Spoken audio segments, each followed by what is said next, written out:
Hello and welcome to Inside Indiana Business. I'm Gary Dick. Happy New Year. As we begin 2024, there is new hope for a once iconic Indiana shopping and entertainment destination. Circle Center, which opened in 1995, for years served as a catalyst for the celebrated rebirth of downtown Indianapolis.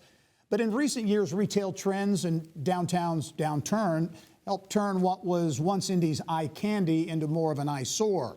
Business, community, and political leaders have been searching for a Circle Center solution for years and now believe they've found it in the form of Hendricks Commercial Properties and a $600 million plan to transform the traditional mall into an open-air campus with housing, office, and shopping in the heart of downtown Indy.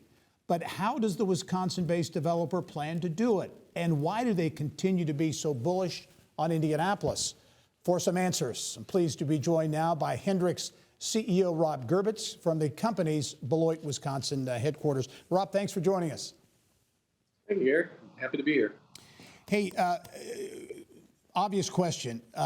You have properties all over the country. What do you see in Circle Center? What exists there now? What do you see in Circle Center that excites you and gives you confidence you can turn this thing around? I think there's multiple things. I think, first and foremost, when they did build this in 95 and before, there's really good bones here. So it's a good structure to work with, good city, street block structure, which we like. But I think, we do a lot of this, so buildings are kind of buildings. You can remodel them, you can take care of them like we did at Bottle Works, or you can just tear them down and redo them. And I think this has a bit of all of it. And so we like that. We like the challenge of it. But I think what's most important to us is everything that's going on around Circle Center. Yeah. That's what really intrigued us.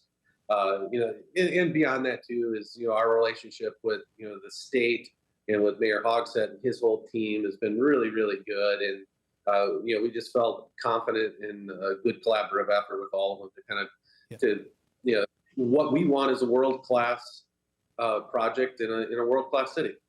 Well, as you talk about that, Rob, $600 million plan that likely would be in phases over maybe a decade or so. Accurate to say in very broad terms, taking a traditional enclosed mall and really opening it up and creating a campus, a walkable environment downtown?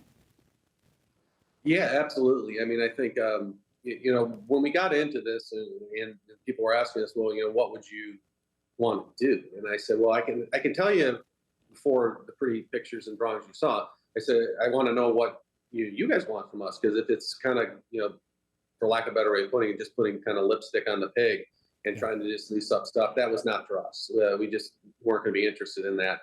So we wanted to kind of just recreate it and have that open air city street vibe, but really an entertainment area that you can spend time outside. Indianapolis has really good weather, believe it or not, although maybe in a few months here we aren't going to be saying that so much, but it's still what people want. Right. The interior malls have made their, many times in downtowns they kind of passed and come and gone. So we just wanted to create something that would be, just where people want to be, beyond conventions too. Yeah, Rob, talk about, you're very bullish, obviously, on Indianapolis. You've got Ironworks up at 86th and Keystone in that part of the city. Of course, Bottle Works, that major development on Mass Ave downtown that has been a real success. Now this project, even larger in terms of numbers. What is it about Indianapolis that you really like? I think at the end of the day for us, and like you said earlier, we're in a lot of different cities throughout the country. We don't do developments of this magnitude in every city we're in. We do them in certainly our hometown and then in Beloit, Wisconsin, and then we do them out in Boise, Idaho as a whole. It's really hard to do them as it is. And even in our hometown, it's really hard to do them. And that's okay. That's just a part of our business. But what Indianapolis in particular just been from our history there, has been just a collaborative effort across the board, with the city, with the state, with the people in the neighborhoods.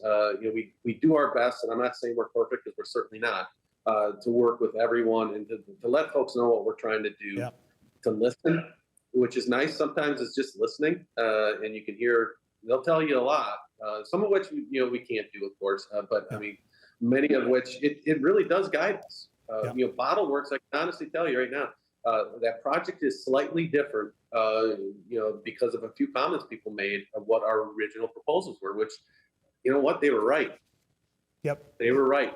And what we have is because of that. So that's a pretty fun part of the process. And at the end of the day, it's collaboration. Yep. All right. Rob Gerbitz is the CEO of Hendricks Commercial Properties. Rob, thanks for joining us. I know we'll be talking a lot about this project in the months ahead, part of a big transformation really going on in downtown Indy. Thanks for joining us.